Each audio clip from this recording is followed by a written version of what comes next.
Boy, oh boy, we just have the never-ending grift here. Now, I know people have already started talking about the bookshop nonsense, but I want to really take a little bit of a further look into this, and I'll tell you why when we get towards the end, why this is so important to me.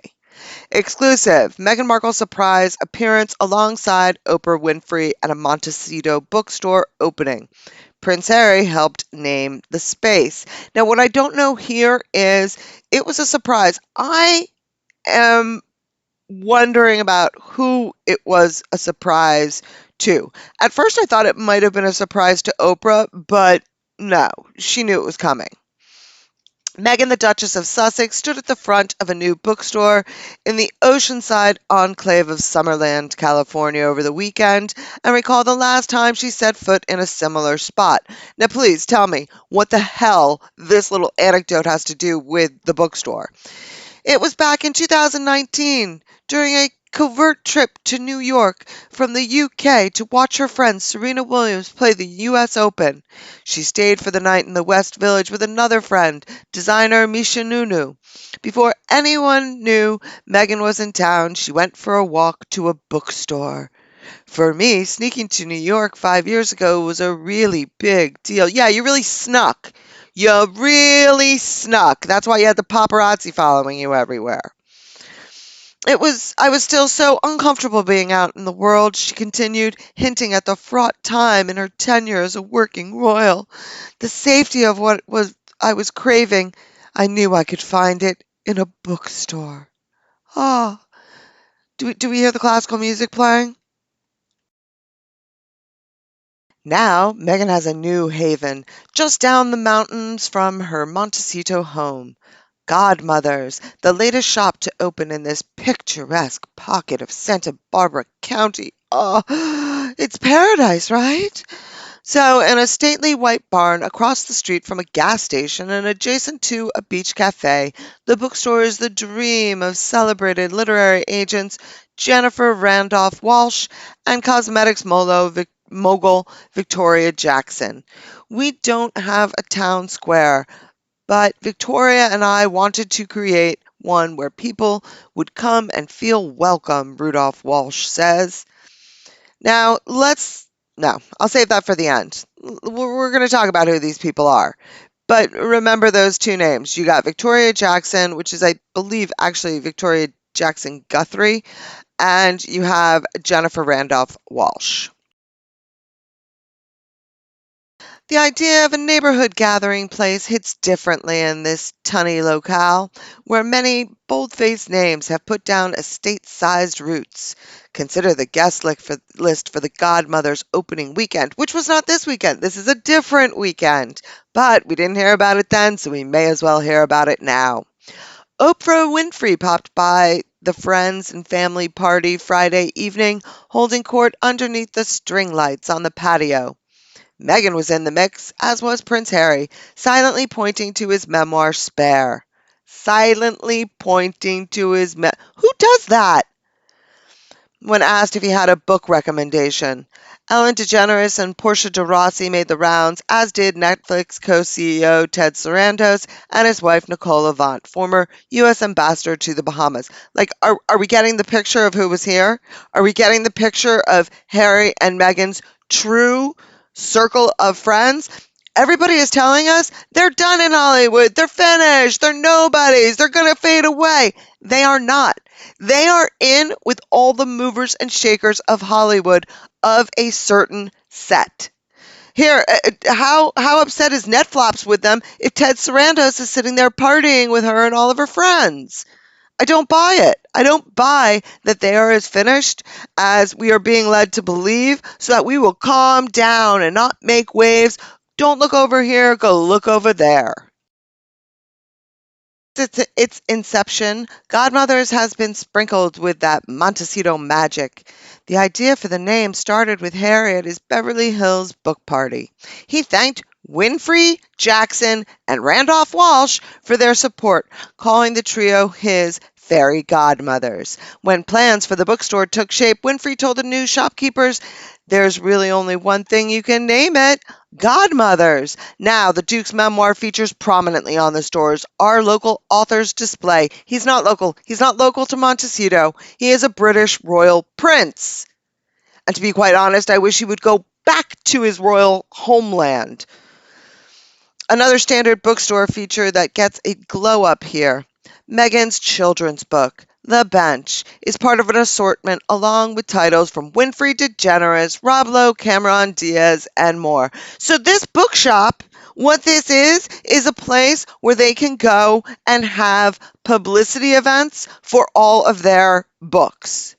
Yes, they are essentially just proclaiming themselves to each other, which they do anyway. I mean, whatever they do, the only people that they're appealing to. But the point is, they can then get photos of it, and by having all these A-listers there, they get the photos taken, and then the photos get into magazine, and their names get linked in the algorithms to all the big A-listers that are at their openings or at their book signings or at their book events.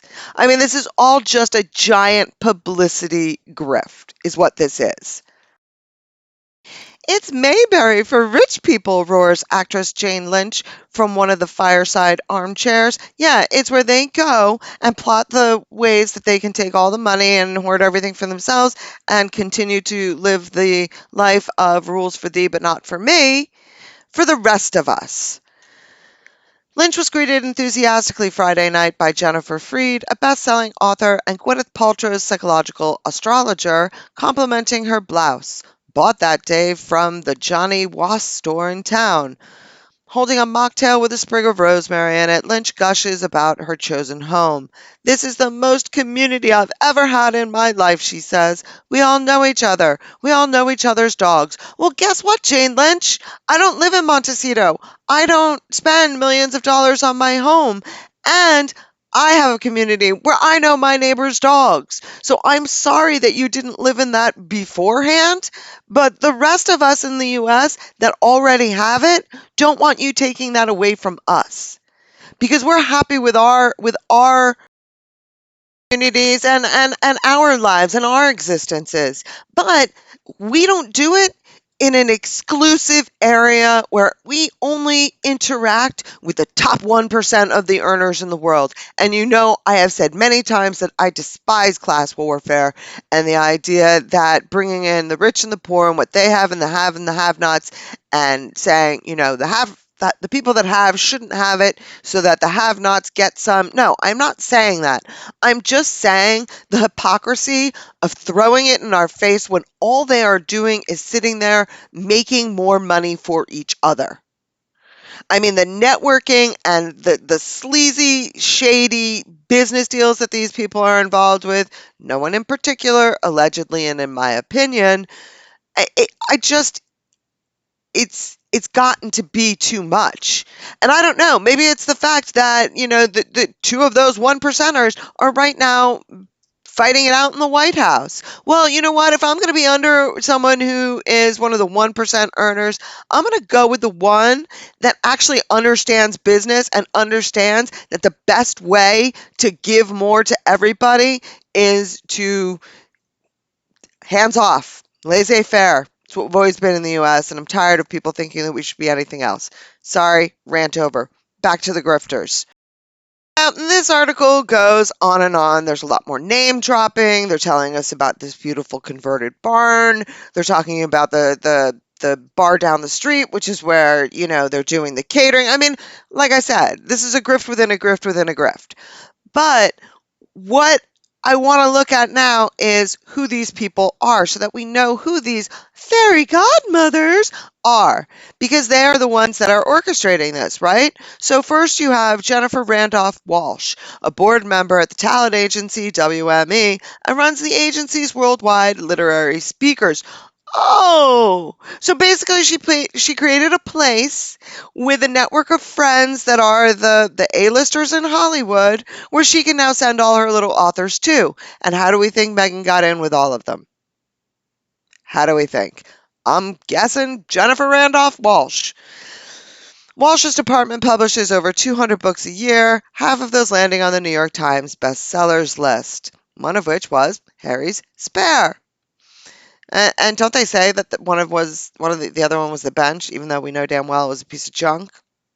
Anyway, but the other one, this Victoria Jackson Guthrie, yeah, look at this. Who's she with here? Oh, Jamie Kern Lima. Where do we know Jamie Kern from? That's the Hamptons nonsense thing, where Meghan went off to go pretend that she's a Hamptonite. And notice we got Gwyneth Paltrow, Cameron Diaz. Their names are mentioned in these articles. Why? Because they're all together. They're all in the same group. Don't let this nonsense fool you. I guarantee that Gwyneth Paltrow has no problem with Meghan. Cameron Diaz has no problem with Meghan. They're all doing the same thing. They may not like her personally, but they have no problem with what she's doing. But the reason that I'm bringing all this back, and the reason that the thing that it all goes back to for me, if you remember, I did a couple videos on it, but when I would fight with guest speaker, there always seemed to be one thing that if I made an issue or if I made a statement saying that Harry didn't really write Spare, that it was Meghan that wrote it, which is, in my opinion, what happened. That is only my opinion. I have no facts or no proof. That's just my opinion based on the language and the way ideas are expressed. It just speaks more to me of Meghan's voice than Harry's.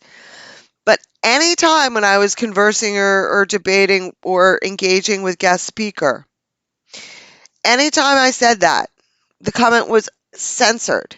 And it was not censored in the way that it was. And you can go back in my videos where I talk about conversations with guest speaker. It's all in there. I think one of them is like called Busted, New York Post. But it, anytime I would put a comment up, I would come back an hour later and it was clearly manually removed. So it wasn't removed because there was, one of those, there was no doubt that it was removed for the content because there was nothing accusatory. There was nothing, I wasn't breaking community guidelines in terms of the way I was communicating with guest speaker. And all that they had in common was I said that I thought Meghan wrote Spare. And it wasn't a matter of the security software, the software that's in place that will identify keywords and automatically block those keywords. It wasn't that. It was happening manually, and it was happening about an hour or two after I made the post. And again, the evidence of that is back in those videos. I didn't want to repeat it all here. But it tells me that there is that clear connection between that book, these people, Oprah, Jamie Kern Lena, Jennifer Randolph Walsh, Guthrie, all these, Victoria Jackson Guthrie, all these people are working together and they are insulating Harry and Meghan. These people are not the despised Hollywood D-listers that we are being led to believe. They're telling us that, so we back the hell off. And we say, "Oh, good, they're done, they're finished. We don't have to worry about them anymore. Let's turn our attention elsewhere." No, they were not at this event. They are not being named. God, the bookstore is not being named after what Harry calls them for no reason. Do I think these people are trying to grift off the fact that Harry is a prince and they love that and they want that status? Absolutely. No doubt. But that's not the only thing that's happening here. Because if they still are doing that, then he still has power.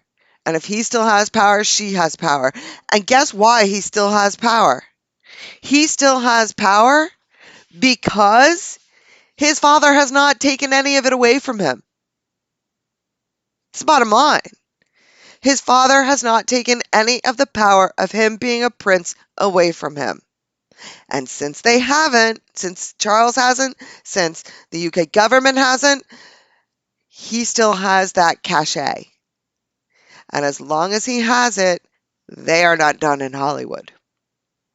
And I've been saying this for a while. The Royal Grift's been saying this for a while. The Duchess of North Sussex. I mean, I could go on. We've all been saying this. And we keep getting poo-pooed by the people who are the apologists for the royal family saying, oh no, it's the long game. They're playing the long game. They know what they're doing. Yeah, they know what they're doing. They're keeping Harry and Meghan relevant. And that's why they're letting them do these tours, because they are relevant, because they're all together in this. I look forward to your comments. Thank you very much for listening, and I hope you have a great day. Don't make me go Cobra. I will go Oprah on your ass. Don't make me.